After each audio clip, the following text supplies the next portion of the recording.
इस कार्यक्रम के प्रसारण पुण्यार्जक हैं श्री राजेंद्र प्रसाद जैन, श्रीमती ममता जैन, श्री प्रशांत जैन, श्रीमती दिव्या जैन, पारस जैन, श्री भरत जैन, श्रीमती सौम्या जैन एवं समस्त परिवार मुंबई। एक समय भी ऐसा नहीं जाता जिस समय कर्म का आश्रव नहीं होता हो। कर्म इतना सूक्ष्म है, वह किसी भी इंद्रिय का विषय नहीं बन सकता। वह श्रद्धान का विषय है। जिसके अंदर आस्था है उसकी बात है। जिसके अंदर श्रद्धा नहीं है उसके सामने ये सारा सारा वर्णन किसी काम में नहीं आता। इसलिए आचार्यों का ये कहना है, जिनवाणी का श्रवण करते समय अपने अपने परिणामों को विशुद्ध रखो। महाराज, विशुद्ध रखो ऐसा आप कह रहे हैं, कर्म के उदय में कैसे विशुद्धि आएगी, ये और प्रश्न खड़ा होता है। क्योंकि प्रति समय जब कर्म का आश्रव हो रहा है तो विशुद्धि के लिए ऐसा कौन सा अवसर आ सकता है जिसके माध्यम से विशुद्धि प्राप्त हो। ये जितने भी साधन हैं, देव शास्त्र गुरु, उन साधनों का सदुपयोग करने के लिए भी दृष्टि चाहिए। दृष्टि देव महाराज। ये व्यवहार की भूमिका में ये बात आती है कि महाराज हमें बोध करा दो, हमें ज्ञान भर दो। अच्छा, ये घड़ा है उसमें पानी भर देते हैं अथवा दूध भर देते हैं, उसी प्रकार आपके दिमाग में हम ज्ञान भर दें, ऐसा संभव है क्या? एक पद्धति है, कथन पद्धति जिसको बोलते हैं, किंतु शब्दों के माध्यम से ही आपकी दृष्टि परिवर्तित हो सकती है। शब्द में अर्थ गर्भित रहता है। जो आगम में जिन शब्दों के माध्यम से वस्तु तत्व की प्ररूपणा की है, उस ओर दृष्टि रखने की आवश्यकता है। और शब्दों के अनेक अर्थ हुआ करते हैं। एक ही शब्द है, अनेक अर्थ को लेकर के वह रहता है। प्रासंगिक अर्थ को देने वाला वह शब्द आपकी बुद्धि की उपज है। आपकी दृष्टि नहीं जा पाती है कि यह शब्द किस अर्थ को इंगित कर रहा है। समझने के लिए पहले भी कई बार यह प्रसंग दिया है, फिर यहाँ पर स्थान नया है और आप लोग भी सब नए नए हैं। धीरे धीरे पुरानी हो रहे हैं, क्योंकि 8-9 दिन हो गए हैं यहाँ पर। हम गिन रहे हैं दिन भी। हाँ, 17 तारीख को शाम को आए थे। हाँ, हम सुनो, हाँ, इस 17 तारीख को शाम को आए थे। उसको भी इसलिए पकड़ा जाएगा क्योंकि 12 घंटे की जो रात है ये यहीं पर व्यतीत हुई है। और आज तारीख है 26 है। 9 दिन पूरे हो गए हैं। 9 और वो 17 का और ये बहुत यही तो है ना। वस्तुतः आप लोग जो गणित लगाते लौकिक क्षेत्र में, उसका वो गुणा भाग यहाँ पर क्यों नहीं करते हैं आप? बिल्कुल मान लो 12 घंटे जिसने ड्यूटी दी है तो 12 घंटे का वेतन तो तुम्हें देना पड़ता है क्या नहीं है? बिल्कुल पाई पाई वो वसूल कर लेता है। उसी प्रकार हमारा ये कहना है, एक शब्द भी यदि कान में पड़ जाए तो उसका कल्याण हो सकता है। हो सकता है ये संभावना के तौर पर इसलिए कहा जा रहा है क्योंकि अतीत अनंत काल की ओर दृष्टि यदि रखते हैं तो कितने बार ये शब्द सुनने को मिले होंगे जिसका कोई हिसाब नहीं है, क्योंकि काल अनंत व्यतीत हुआ है। वस्तु अनादि अनिधन है। अनादि अनिधन आप कब से आ रहे हैं? जब से हैं। क्योंकि वस्तु की उत्पत्ति नहीं होती। यदि वस्तु की उत्पत्ति मान लें तो उसके उत्पन्न होने के पहले वस्तु नहीं थी क्या? तो अभाव की उत्पत्ति नहीं हो सकती, असत की उत्पत्ति नहीं हो सकती और सत्य का विनाश नहीं हो सकता। ये वस्तु तत्व का स्वरूप है। और यदि उत्पत्ति और विनाश यदि होता भी है तो वह पर्याय की विवक्षा में ही वह कथन घटित होता है। जीव कभी भी विनाश को प्राप्त नहीं हो सकता। ये पर्याय विनाशशील है। तो उसी प्रकार यहाँ पर इतना सूक्ष्म विषय है कर्म सिद्धांत। एक समय में आश्रव होता है। समय का अर्थ बताओ महाराज। समय का इसलिए तो कहना चाह रहा हूँ, समय के 3 अर्थ हैं। एक ही शब्द है समय। समय का अर्थ काल होता है, समय का अर्थ आगम होता है और समय का अर्थ आत्मा होती है। हाँ, पढ़ लो थोड़ा सा। हाँ। समय अर्थात आगम, और आगम में जो वर्णन आया है उसका सारभूत जो होता है वह समय सार माना जाता है। ग्रंथ पढ़ा होगा आपने, समय सार का अर्थ क्या है? संसार में अनंतानंत जीव हैं और अपने अपने कर्म के अधीन होकर के परिभ्रमण कर रहे हैं और अन्यान्य पदार्थों के साथ अपने आप का संबंध स्थापित करते हैं।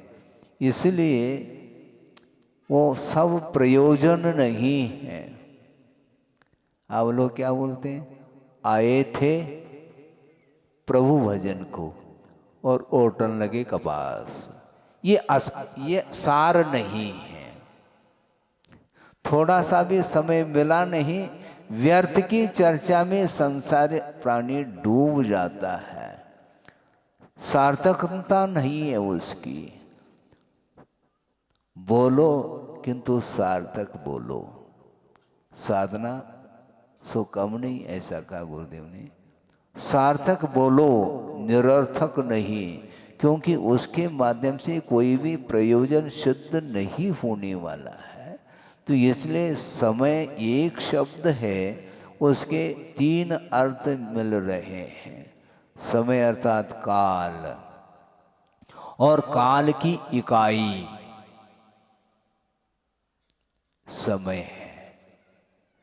और आपकी जो आंखों के जो पलक हैं वह झपकती हैं। उस झपकने में जितना काल लग जाता है उसको निमेष बोलते हैं। उसको क्या बोलते हैं? निमेष बोलते हैं। और उस निमेष में असंख्यात समय गुजर जाते हैं। ये ध्यान रखो। तो समय कितना सूक्ष्म होगा। हाँ, बहुत सूक्ष्म है। और एक समय में परिणाम के माध्यम से कर्म का आश्रव होता है, ऐसा आगमकारों का कहना है। और संसारी प्राणी व्यर्थ समय गमा देता है, टाइम पास। इसलिए वह पास नहीं होता, फेल होता है। टाइम पास कर रहा है इसलिए वह फेल है। अध्ययन करने के लिए समय मिला था और मनोरंजन के माध्यम से टाइम को पास कर दिया, टाइम पास हो गया, फिर क्या होगा? फेल होगा और क्या होगा। तो इसलिए ये मौलिक समय है, मूल्यवान यदि कोई वस्तु है तो ये समय है। एक समय में जो कर्मों का आश्रव होता है अज्ञान दशा में, उन्हीं कर्मों की निर्जना ज्ञानी लोग एक समय में करते हैं। हाँ, इसलिए हम समय ज़्यादा देना नहीं चाहते हैं आप लोगों के लिए, क्योंकि बहुत मौलिक वस्तु है। आपकी भूमिका अलग है, अपनी भूमिका अलग है। हम प्रॉफिट चाहते हैं, लॉस नहीं। और आपको आनंद आता है, ठीक है, आनंद लो आप, लेकिन हमें किसमें आनंद आता है? श्रवण को बोलना पसंद नहीं, बोलना पड़ रहा है। हाँ, गुरुदेव ने ये कहा था कि बोलना अनिवार्य नहीं, आवश्यकता हो तो भाषा समिति के अनुरूप, आगम के अनुरूप निर्दोष वचनों का प्रयोग करना ये भाषा समिति है। और इसके माध्यम से ही सत्य धर्म का पालन होता है। और सत्य धर्म अहिंसा धर्म के ऊपर टिका हुआ है। केंद्र में अहिंसा है। अहिंसा धर्म के पालन करने के लिए कुछ चेष्टाएं होती हैं, मन संबंधी, वचन संबंधी और काय संबंधी। इन चेष्टाओं के माध्यम से वह अहिंसा धर्म का ही पालन करता है। जो गुप्ती में लीन है उसको बोलने की आवश्यकता नहीं पड़ती, किंतु वह गुप्ती में ज़्यादा समय तक वह टिक नहीं सकता, इसलिए बाहर आना पड़ता है। तो उस समय वचन प्रवृत्ति की आवश्यकता पड़ती है। उस समय वह आगम के अनुरूप सावधानी के साथ जिन वचनों के द्वारा दूसरे का हित निहित हो, ऐसे वचनों का ही वह प्रयोग करता है। व्यर्थ वचन प्रवृत्ति ठीक नहीं है। हाँ महाराज, आपके लिए कौन सा कार्य है? आप तो फ्री बैठे हैं। फ्री नहीं बैठे हैं, ये ध्यान रखो। निरंतर उनका श्रवण का उपयोग वह आत्म तत्व के चिंतन में लगा हुआ रहता है। पंच परमेष्टि की आराधना अथवा शुद्धात्म तत्व के चिंतन के रूप में ही उनका समय व्यतीत होता है। इसलिए फालतू अर्थात निष्प्रयोजन एक समय भी नहीं गुजारना चाहिए। इस प्रकार श्रवण के लिए गुरु संबोधित करते हैं। तो मैं ये कह रहा था कि एक निमेष में असंख्यात समय गुजर जाते हैं, इसलिए बहुत सावधानी की आवश्यकता। यानी प्रतिपल प्रति समय आश्रव भी हो रहा है अपने ही आत्मगत परिणामों के द्वारा, मोहजन्य परिणाम के द्वारा। और अपने ही परिणाम ऐसे निर्मल परिणाम होते हैं जो चारित्र के साथ संबंध रखने वाले जो परिणाम होते हैं, उनके माध्यम से प्रति समय असंख्यात कर्मों की वह निर्जरा कर लेता है। आश्रव इष्ट है क्या संवर, लेकिन ये ध्यान रखो, आश्रव का निरोध सो संवर है। तो आश्रव को रोको। महाराज कैसे रोकें? हो कैसा रहा है वो आश्रव? बिना कारण के, बिना परिणाम के आश्रव थोड़ी होता है। तो उन परिणामों को रोकने का जो पुरुषार्थ है वही संवर है। उसके माध्यम से कर्म रुक जाते हैं। पाप कर्मों का संवर और पाप कर्मों की निर्जना करने में निरंतर जो रत रहता है, बहुत सावधान रहता है। तो इसलिए यह कर्म इतना सूक्ष्म है वह किसी भी इंद्री का विषय नहीं बनता, किंतु वह आगम गम्य माना जाता है। और आस्था है तो वह आस्था के साथ स्वीकार करता है, नहीं है तो इस प्रकार की देशना अतीत अनंत काल में सुन चुके। पुनरावृत्ति हो रही है। क्यों पुनरावृत्ति हो रही? क्योंकि संसार की जो आवृत्ति है वह रुक नहीं रही, ये परिभ्रमण रुक नहीं रहा है। और पहले भी हमने कहा था कि यात्रा अलग वस्तु और परिभ्रमण अलग वस्तु। मोक्ष की यात्रा और संसार में यात्रा नहीं, परिभ्रमण। हाँ, भ्रम जिसके अंदर है वही भ्रमण करता है, और भ्रमण करने वाले को ही भ्रमर बोलते हैं। हाँ, लेकिन वह रूढ़ हो चुका है भौरे के लिए, वह भ्रमर है, वह भ्रमर करता है, घूमता रहता है, इसलिए उसको भ्रमर बोला। जबकि प्रत्येक संसारी प्राणी भ्रमर इसलिए है क्योंकि परिभ्रमण कर रहा है, वह रुकता नहीं एक स्थान पर। कुछ समय के लिए वह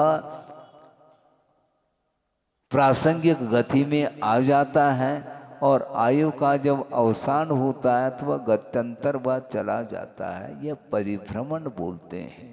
अतीत अनंत काल में अनंत भव व्यतीत हुए हैं, और भविष्य में कितने भव व्यतीत होंगे कोई ठिकाना नहीं। ये बुद्धि का विषय नहीं होता, किंतु श्रद्धान का विषय होता है। श्रद्धान रखोगे तो संसार के लिए विराम मिल सकता है, और श्रद्धान के माध्यम से अनंत संसार का विच्छेद होता है। ये जो अनंत संसार का विच्छेद हो रहा है किसी का, तो श्रद्धान के बल पर ही हो रहा है। इसलिए पाप वस्तुतः पतन के लिए कारण है। हाँ।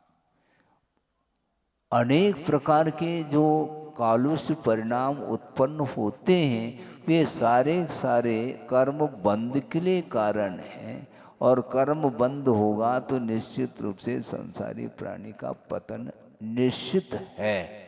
इसलिए पतन से आप ऊपर उठना चाहो तो आगम में जो लिखा है, जैसा लिखा है, उसको किसी भी प्रकार से संदेह नहीं करते हुए उसको एक्सेप्ट किया जाता है, स्वीकारता। तो उसके माध्यम से श्रद्धान के स्तर बढ़ते हैं। स्तर का अर्थ क्या होता है? लेवल बढ़ जाता है उसका, ग्रेड जिसको बोलते हैं, पोटेंसी जिसको बोलते हैं, वह स्तर माना जाता है। समझने के लिए 10वीं कक्षा में 20 अथवा 25 छात्र अध्ययनरत हैं, और वे 25 के 25 पास हुए हैं। यहाँ तक तो ठीक है, किंतु एक मेरिट में आया है और एक पासिंग मार्क लेकर के आया है, और कुछ बीच में कुछ ऐसे छात्र हैं एक दूसरे की अपेक्षा से कुछ हीनादिकता को लेकर के नंबर लेकर के आए हैं। कक्षा तो एक ही है, 10वीं कक्षा के ही वो छात्र हैं, किंतु कक्षा के अपेक्षा से समानता होने के बावजूद भी उसमें जो स्तर है, जो ज्ञान का विकास हुआ है, वह स्तर माना जाता है। इसी प्रकार श्रद्धान के भी स्तर बढ़ते हैं और घटते हैं, अप डाउन होता रहता है। सम्यक दर्शन में यदि मलिनता आती है तो उसके माध्यम से सम्यक दर्शन का स्तर डाउन हो जाता है। हाँ, डाउन क्यों करो, प्योर श्रद्धान रखो। जैसा वस्तु का स्वरूप है उसको उसी रूप में श्रद्धान का विषय बनाना, यह श्रद्धान, यही विश्वास माना जाता है। और गुरुदेव हाइकू में कह रहे हैं, मत दिलाओ विश्वास, लौट आता व्यवहार से। व्यवहार को सुधारिए आप। हैं, आप विश्वास क्यों दिलाते हैं? मैं विश्वास दिलाता हूँ महाराज। आप विश्वास दिला, इसका अर्थ आपके प्रति विश्वास हमारा कम हो गया है, इसी से स्पष्ट हो रहा है। इसलिए दिलाना चाहते हैं आचार्य, विश्वास मत दिलाओ, लौट आता है। व्यवहार सुधारो तो विश्वास लौट करके आएगा। कहाँ जाएगा वो? विश्वास तो रखो नहीं, व्यवहार, हाँ व्यवहार सुधारो नहीं और विश्वास हमारे प्रति हो जाए। कैसा विश्वास करें? व्यवहार सुधारिए आप, हैं? स्तर बढ़ते हैं, क्योंकि सम्यक दर्शन के 25 दोष हैं और उसके माध्यम से ही सम्यक दर्शन जो निर्मल था, अच्छे क्वालिटी का, तो उसमें कमी आती है। आती है क्या नहीं? आती है। व्यवहार सुधारिए। समंतभद्र स्वामी ने सम्यक दर्शन के प्रसंग में ही एक कारिका दी है।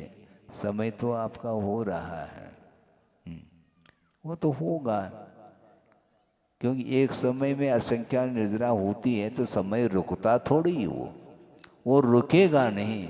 ये घड़ी के जो कांटे हैं वो रुकते नहीं, रुक जाए तो घड़ी बंद हो गई।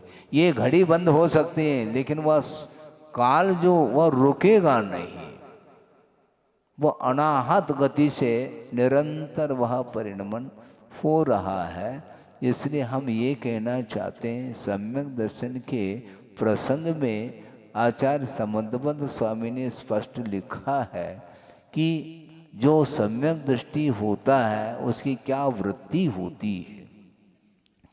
वह अविरत सम्यक दृष्टि भी क्यों ना हो, भयास्यास्नेह लोवाच कुदेवागम लिंगिनाम प्रणामम विनयम चैव न कुर्यो शुद्ध दृष्टया। जो सम्यक दर्शन को शुद्ध रखना चाहता है वह भय के वशभूत होकर के, आशा के वशभूत होकर के, स्नेह के वशभूत होकर के वह कभी भी कुगुरु कुदेव कुशास्त्र की प्रति न प्रणाम का भाव रखता है न विनय का भाव रखता है। किंतु संसारी प्राणी व्यावहारिक होने के कारण कदम कदम पर वो ढोक देता है। होता क्या नहीं? हाँ, ये नहीं होना चाहिए। पर महाराज कैसे हम चलाएंगे? आपको संसार को चलाना है क्या धर्म के साथ? कोई एक टिकेगा, या तो धर्म या तो अधर्म, दोनों पैरेलल नहीं चल सकते। धर्म जो है ये अधर्म का ठीक अपोजिट है और अधर्म धर्म का अपोजिट है। दिन और रात का दर्शन एक साथ नहीं कर सकते आप। उसी प्रकार अधर्म और धर्म ये दोनों एक साथ चल नहीं सकते हैं। इसलिए परमार्थ भूत जो देव शास्त्र गुरु हैं, यही हमारे लिए संसार को संसार से पार कराने वाले हैं। इस प्रकार गाढ़ श्रद्धा जिसके अंदर हुआ है वह कभी भी कदम कदम पर छोटी छोटी वस्तुओं के लिए अपने प्रयोजन, सांसारिक प्रयोजन को शुद्ध करने के लिए जहाँ कहीं भी जा कर के वह नतमस्तक नहीं होता, नहीं होना चाहिए। नमोकार मंत्र में आप सुनिए, टाली बाद में बजाओ। नमोकार मंत्र में पंच परमिष्टि का नामस्मरण किया है। इन 5 परमिष्टियों में कोई सरागी है क्या? सरागी देवी देवताओं की कोई उपासना इसमें है नहीं, क्योंकि मोक्ष मार्ग के लिए यदि साधनभूत सामग्री है तो यही है। इसलिए संसारी प्राणी भय के वशभूत होता है। नहीं करूँगा तो क्या होगा मेरा? अरे क्या होगा? क्या जो होगा वो होगा। विश्वास रखो ना। देवावि तस पणमंती, जस धम्मे सया मनो, जिसका मन हमेशा धर्म में लगा हुआ है, जिसका जीवन धर्ममय बन गया है, अब उसकी रक्षा देवलोग कर लेंगे। यहाँ कोई नहीं करता है तो कोई बाधा नहीं। कौन साथ देगा महाराज? साथ कोई नहीं देता, धर्म साथ देता है, ध्यान रखो।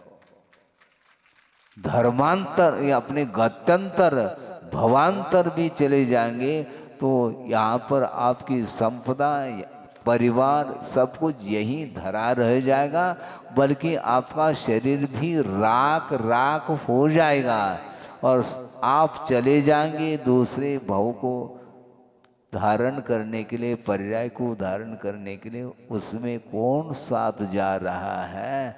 जीव के साथ अथवा आत्मा के साथ केवल धर्म जाता है अथवा अधर्म जाता है। पाप करेगा तो पाप की गठरी को लेकर के वह चला जाता है, धर्म करेगा धर्म के साथ चला जाता है। यदि साथ देगा तो धर्म ही देगा और कोई भी व्यक्ति दे नहीं सकता। इसलिए किसी भी प्रकार से स्नेह के वशभूत होकर के हमें विपरीत मार्ग का समर्थन नहीं करना चाहिए। किंतु पाई पाई के लिए संसारी प्राणी झुक जाता है। और यहाँ पर क्या कह रहे हैं? झुका रहा अपना माथा। कहाँ पर? गुरु के चरणों में झुकाओ, अन्यत्र मत झुकाओ। देव, शास्त्र और गुरु यही मेरे लिए शरण है, यही मंगलमय है, यही उत्तम है। इस प्रकार प्रतिदिन आप पाठ कर रहे हो। कितने शरण हैं? 4 ही शरण है महाराज। अच्छा, फिर 40 के शरण में क्यों जाते हैं आप? धन के शरण में क्यों जाते हो? धर्म की उपासना करो तो निश्चित रूप से ये सब मिलेगा, पुण्य संचित होगा तो ये सब कुछ सुख सुविधा मिलती जाएगी। इससे हमें कोई सरोकार नहीं है।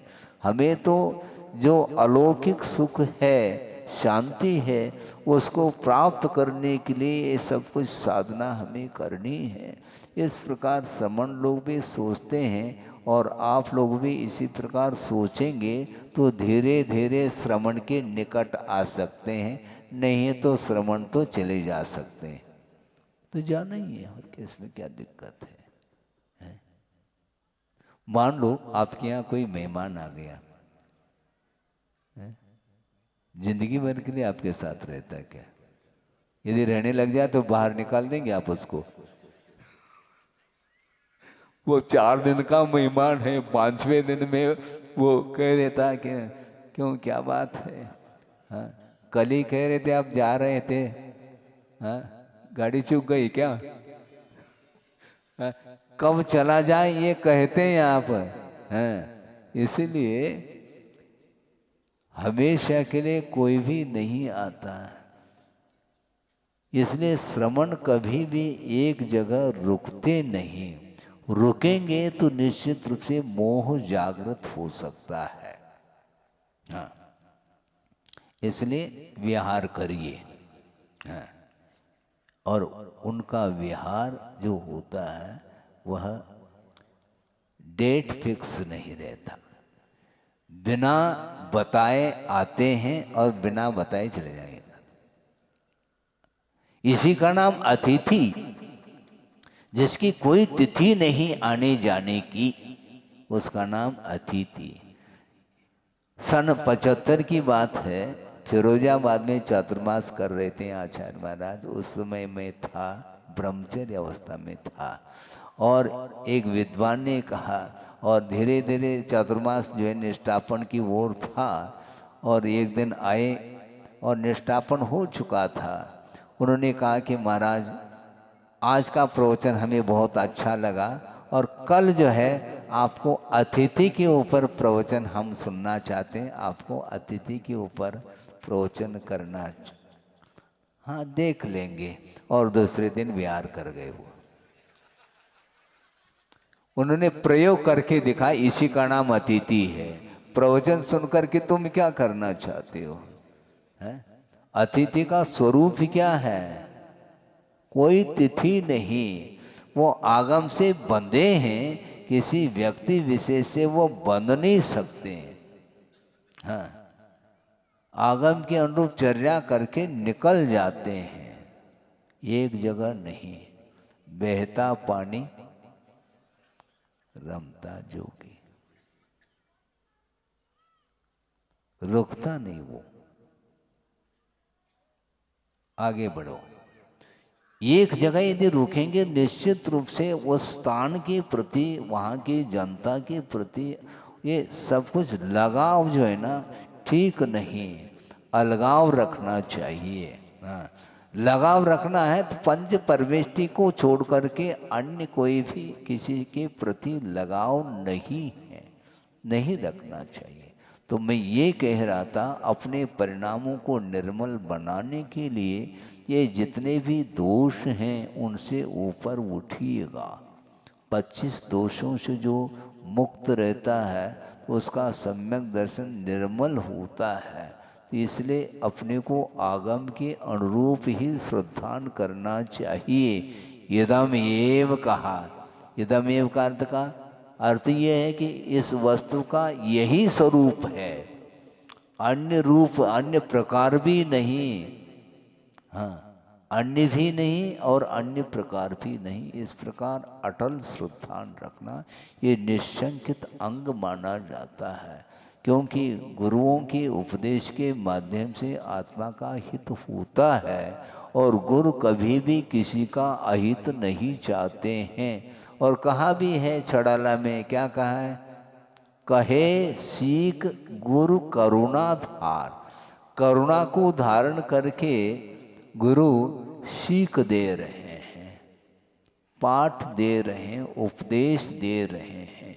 उनके अंदर करुणा है, अनुकंपा है, दया है, और दया के साथ करुणा के साथ वह कह रहे हैं, और उनके वचनों की उपेक्षा अभी तक होती आई है। मैं शुरू से ही कह रहा हूं कि उपदेश अतीत अनंत काल में जब सुन चुके हैं तो उस उपदेश की सार्थकता सिद्ध नहीं हुई है। उनके वचनों को हमने आत्मसात नहीं किया। सहारा तो ली है किंतु मन के अनुरूप कार्य किया है, उसके कारण ही संसार का अंत नहीं हुआ है। चाहे आज हो, चाहे कल हो, चाहे परसों हो, भवांतर में जा कर के भी हो, लेकिन होगा तो जिनेंद्र भगवान के वचनों के ऊपर आस्था रखेंगे तो हो सकता है, नहीं तो नहीं होगा। ये बिल्कुल सिद्धांत है। आप अपने अपने क्षेत्र में बहुत जल्दी आपकी आस्था जाग जाती है, वहां पर कोई भी तर्क वितर्क नहीं करते। कहाँ पर? डॉक्टर के सामने करके देख लो ना, वो जो कहेंगे वो आपको करना पड़ेगा। वो पथ्य बताते हैं, पथ्य का पालन करना है आपको। दवाई तो वो देते हैं, रोग के निष्कासन के लिए दवाई देंगे, किंतु जिसके द्वारा रोग आ रहा है वो उस पथ्य का पालन भी आपको करना चाहिए। किसी ने कहा कि डॉक्टर साहब थोड़ा सा ये ले लें, जिसको उन्होंने निषेध किया था, थोड़ा ये ले लें, हाँ थोड़ा सा ले लो, थोड़ा ये ले लेना, थोड़ा ये, सब कुछ ले लो, मेरे माता मत खाओ। तुम खाने की बात कर रहे हो, जो रोग के वृद्धि के लिए कारण है, तो उस प्रकार के पदार्थों का सेवन करना कतई ठीक नहीं है। तुम पथ्य का पालन तो न करो और तुम दवाई लेते चले जाओ, हैं? कोई लाभ नहीं मिलेगा। और बार बार कहेगा डॉक्टर साहब आपने जैसा कहा था वैसा लिया। कैसा लिया? आपने बताया था ना, क्या कहा था? आपने लिख करके पर्चा लिख करके दिया था और इसको घोल करके पी लेना। तो आप पर्चा घोल करके हमने पी लिया। अरे दवाई खरीद लो, फिर उसको लेने के लिए कहा था, तो ध्यान कहाँ रहता है? आपने लिख करके दे दिया, इसी को हमने दवाई मान ली। मतलब इतनी भी बुद्धि काम नहीं कर रही है, तो उसके लिए क्या उपदेश दिया जा सकता है? नहीं दिया जा सकता। समय आपका हो रहा है। बहुत कर्म सिद्धांत सूक्ष्मतम है, वह श्रद्धान गम्य है।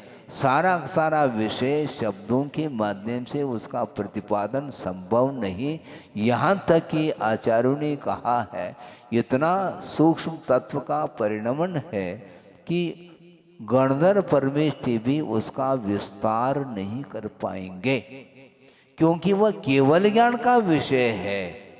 केवल ज्ञान के सामने गणधर परमेष्ठी का जो ज्ञान है वह बिल्कुल एक बूंद के समान है, ये ध्यान रखो।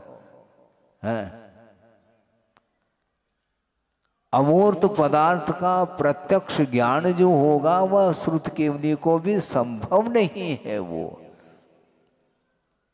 इतना वह विस्तृत ज्ञान है। पदार्थ की जो सूक्ष्मता है वहां तक पहुंचना संभव नहीं, इसलिए श्रद्धान की आवश्यकता है। हमेशा श्रद्धान जो होता है वह प्रत्यक्ष के लिए नहीं होता। जब तक पदार्थ परोक्ष रहता तब तक उसके लिए श्रद्धान की आवश्यकता पड़ती है। हाथ कंगन को आरसी की क्या आवश्यकता है? हाथ में कंगन है और देखने के लिए आईना ले आओ, ये पागल हो क्या तुम? प्रत्यक्ष है तो आईने की आवश्यकता नहीं। उसी प्रकार यदि केवल ज्ञान हो जाए उसके बाद श्रद्धान करने की कोई आवश्यकता नहीं। श्रद्धान के बल पर ही तो केवल ज्ञान हुआ है, अब क्या श्रद्धान करोगे? जैसा वस्तु का स्वरूप था वह सामने दिख रहा है, इसलिए भगवान भी हथेली में रख करके आत्म तत्व को दिखा नहीं पाएंगे, क्योंकि वह अमूर्त है। मूर्त हो तो दिखाए, वो रूपी नहीं है, वो अरूपी है पदार्थ। इसलिए इस सूक्ष्म पदार्थ के प्रति, आत्म तत्व के प्रति श्रद्धान करके ही हम अपने आप के आत्मा को परमात्मा के रूप में ढाल सकते हैं श्रद्धान के बल पर। और श्रद्धान होने के उपरांत, ज्ञान होने के उपरांत उसके अनुरूप जो आचरण करता है उसी के लिए वह शुद्ध परमात्मा तत्व प्राप्त हो सकता है। उसके लिए साधना की आवश्यकता है, और वह साधना भी आगम के अनुरूप और गुरुओं के संकेत के अनुरूप यदि करते हैं तो निश्चित रूप से हमारा मोक्ष मार्ग बिल्कुल उज्जवल रहेगा, और उसके माध्यम से निश्चित रूप से वह मुक्ति मिल सकती है। मिले इस पवित्र भावना के साथ। अहिंसा परमो धर्म की जय।